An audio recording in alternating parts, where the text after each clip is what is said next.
Hey everybody, let's talk about making more complex selections out of our photography, being able to isolate things off of backgrounds, playing with things like hair and other elements that really get in the way of using our normal selection tools, make it more difficult to make a nice, precise selection with our photographs. All right, so let's take a look at this butterfly picture and see what some of our options are. Now, the quickest way to make a good selection out of this guy is probably going to be using either quick selection or the object selection tool. Let's try the object selection tool and see how that works on the butterfly. I'm going to draw a marquee around the larger area of the butterfly, and let's see if it figures it out. Yeah, it did a really good job of isolating the butterfly and getting the background selected or ignored in the selection, but it didn't quite get the antenna and it left in the yellow flower. So let's fix that. So I'm going to go in here with my quick selection tool and do a little fixing. So what you're going to do is just brush over the antenna. Same thing on this side, just kind of brush over the antenna. And if you remember to get rid of areas, what you end up doing is you hold Option and the Alt key. So I'm going to kind of do that along the edge, do that here as well.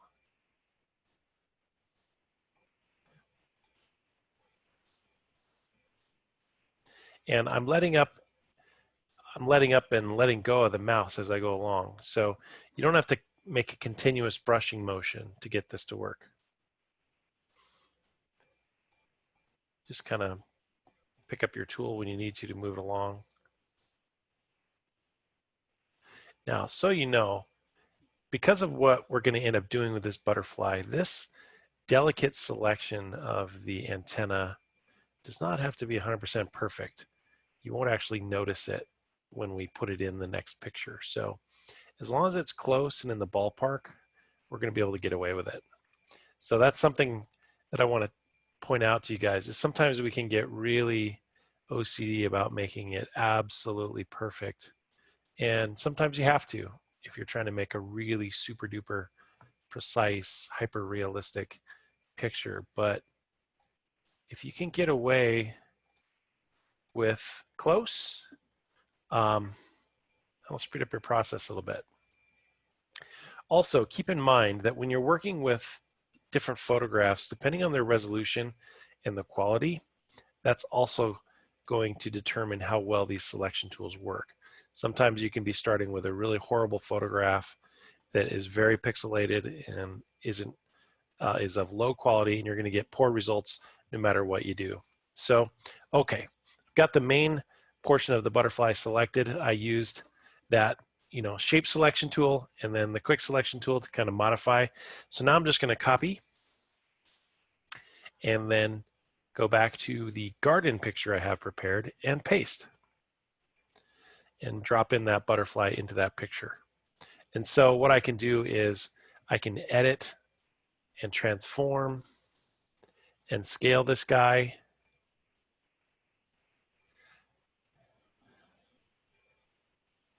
This is what I was talking about before, that some of that color, residual color from that photo isn't going to matter because it's going to kind of disappear into the picture frame. So if I wanted to add a little butterfly to this picture, that's how I could do it, just by using that quick selection and making that adjustment. All right, now that we're on this picture, I want to demonstrate another selection tool we can use. So let's say I want to make some sort of edit to this photo and I want to select a range of colors in the photograph to modify them. So to make this work, now that we're here, I do want to make sure that I am selecting the correct layer. I want to make sure that I'm selecting the background layer. I don't want to confuse this demonstration by selecting the butterfly, which I just placed in as its own layer. So you want to make sure that you're on the background. And just to be safe, I'm going to duplicate this layer. And a quick way to duplicate a layer in Photoshop is to grab that layer, drag it down to the little plus symbol on your layer palette, and it creates an immediate copy. This is something you really want to get used to doing when you're making your Photoshop files, is make sure to make copies so that you're not destroying your original layer. All right, so I've got that. Now I'm going to go to the select menu and I'm going to pick color range. So color range allows you to select a portion of the picture. So let's say I want to select just these pink flowers. Well, I've got this little eyedropper, and if I click on that pink flower on my sample, notice how the sample shows me kind of a white area and a black area. The white area is the visible or selected portion of this new selection I'm trying to make. And what I'm trying to do inside the picture is select a range of colors. So a lot of pieces in this photograph share that pink. And so if I want to select everything that's that pink, I need to do this range. So I give myself a starting point. I click in the area of the picture that has the most vibrant example of that color. Then I'm going to pick the plus eyedropper. What that's going to do is it's going to allow me to increase the selection area. And I'm just going to move the cursor around, clicking on areas in the photo that I think share the color I'm going to adjust so that I get a more complete range of all those similarly colored pixels. I do that for a while, just making sure that I get everything I could possibly select that will share that color so I get a really complete selection. And notice how it's expanded in the sample. I have a much larger white area that's selected. So now I'm going to click OK. And so there now you see my complete selection where it's picked up so many other areas of the photo. Now let's do an image adjustment. I'm going to go Image, Adjustments, and I'm going to go Hue and Saturation. I'm just going to move my slider a little bit. So maybe instead of pink flowers now, I'm shifting this so that they're more purple or even bluer or even desaturated a little bit so they're not quite so vibrant. Of course, it's more obvious when you go to the extreme colors, right? But if I was trying to be really delicate, you know, I would mess around with that and maybe lower saturation a little bit, make it a little more natural color, and play around with it until I got to the color I wanted. So I'm going to stick with, I kind of like that purple, so I'm going to click OK and deselect. So now you can see how I went from this to this because I selected that color range. Okay, and that's another way to make selections out of your pixels in your photograph. Now I want to mention something a little more complicated. So let's go to the green screen hair picture and take a look at this lady. So a lot of times, if you have the benefit of taking a photograph on a green screen or on a very solid color wall or something like that, it's easier to remove a background as long as you've isolated that complex subject on that same color range. For example, when you're looking closer at this photo, and this is the trouble spot for all photographers and designers, is how do you deal with hair? Wispy, soft hair around the edges of a selection. It's very difficult to deal with.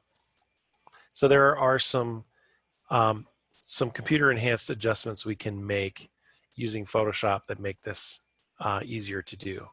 What would be really difficult is if, let's say, she had green hair on a green background. Very, very difficult. So keep that in mind if you're ever trying to shoot photography like this and you want to remove the background later.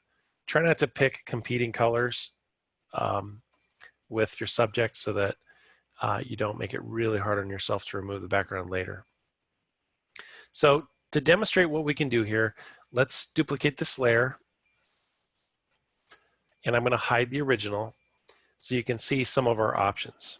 Now, the most rudimentary way of removing a background would be to come over and use your eraser.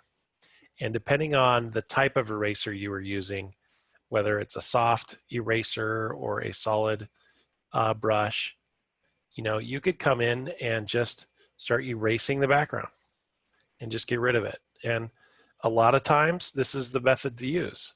Switch to that eraser and just erase the areas of the picture you don't need and don't want. So when in doubt and you can't do anything else, this may be your only method, your only option. And you can make your brush smaller if you need to and zoom in really, really close. Sometimes there is no alternative to zooming in super close, making a tiny brush, and cutting pixel by pixel what you need to fix.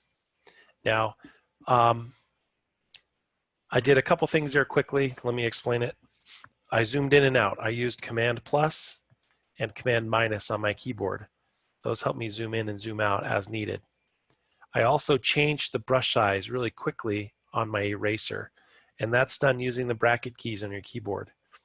Those are the two keys under the minus and the plus on your keyboard. So you have left bracket makes it smaller, right bracket makes it larger.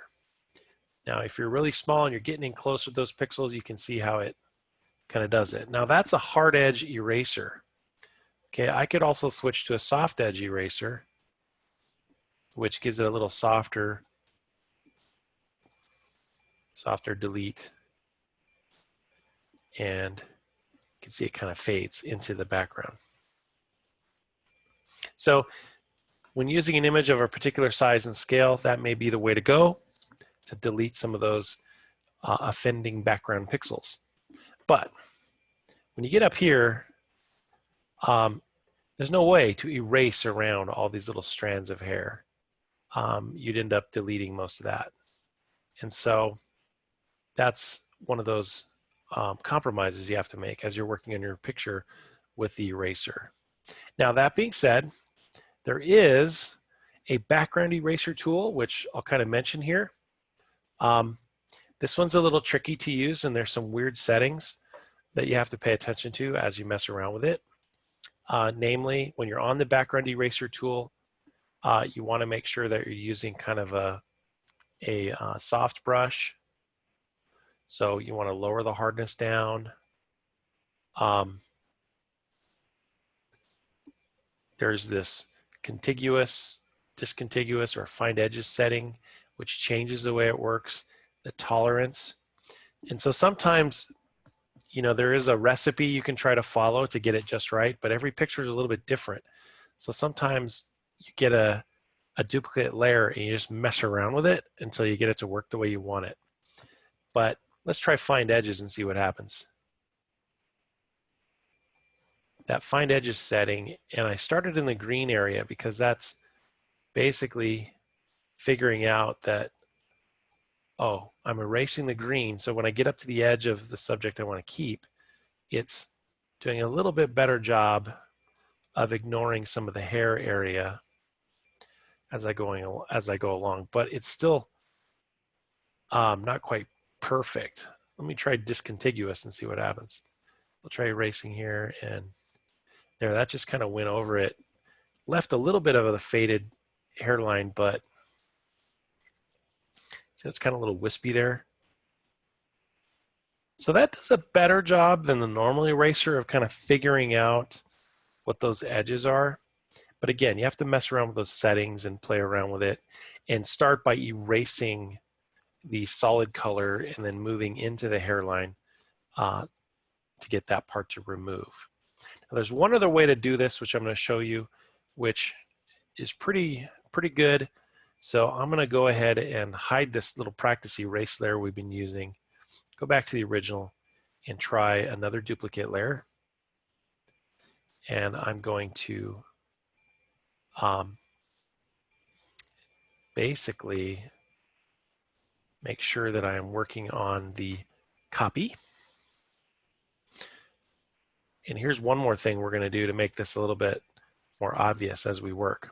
I'm going to switch to swatches on my toolbar, on my palette bar, and I'm going to add a swatch color to a background layer. So as we work on this photo, you'll be able to see through it and see the edit we're making.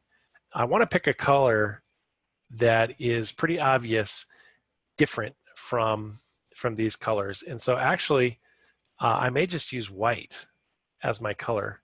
So I'm going to switch to the grayscale palette here and just drag and drop that swatch onto my background, and you can see it dropped a white fill layer in my project. I just need to drag that beneath the background layer that I'm going to be working on to edit, so that you'll see in a minute how what we're doing is we're going to isolate this woman, make a selection, and then you're going to see the white show through, and it's going to show the defect areas so we can see whether or not we're doing a good job of selecting the hair. Okay, so I'm going to zoom out here a little bit so I can see the whole picture. The first step, after I've got my white background layer and I've got the selected layer that I'm going to be editing, I want to make a selection first. So I think for this, I am going to use the object selection tool. And I'm just going to go ahead and select over the top of the picture and make that selection.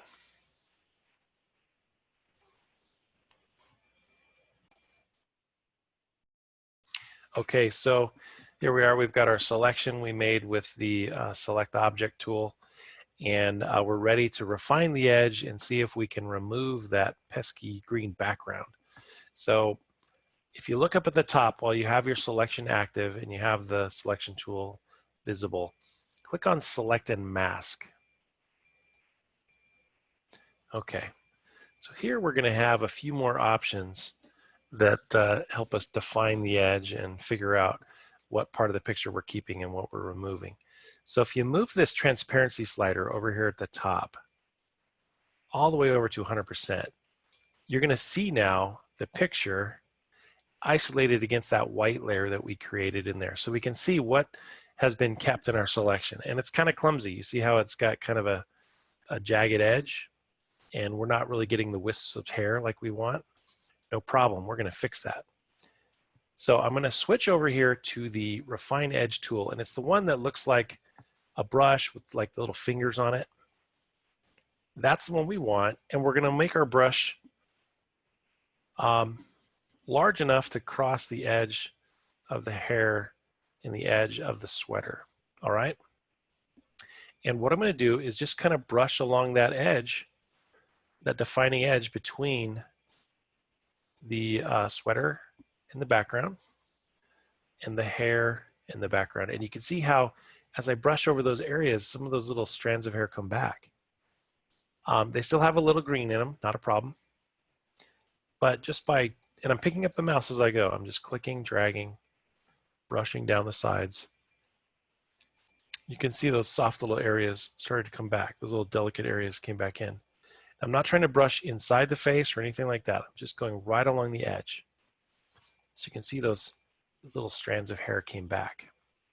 Now this is critical to get this to work just right, is down on this right-hand bar, there is this whole properties dialog box. Down at the bottom, there is output settings. Expand that so you can see it. And this is what's going to get rid of the green, is that decontaminate color. You click that and it immediately removes the leftover green hue that was attached to all that hair and all that defect area. And next it's going to ask me, what do you want to do? So down at the bottom, you'll see it gives me an option. Do I want to make a new layer with a mask, a new document? So I can do what I want. In this case, I'm going to switch to just new layer.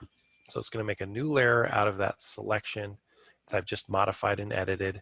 I click OK. And if you look inside my file, you should see now I have this layer here. I have that isolated layer. I have that white layer. If I turn it off, you can see how did a really good job of isolating her off of that green background. So look where we started. We were here, here, and now we've got it. All right, so those are some tips and tricks for working with more complex selections and trying to isolate things, get them off of their backgrounds, or select ranges of color that you can use for your projects. All right, good luck. See you next time.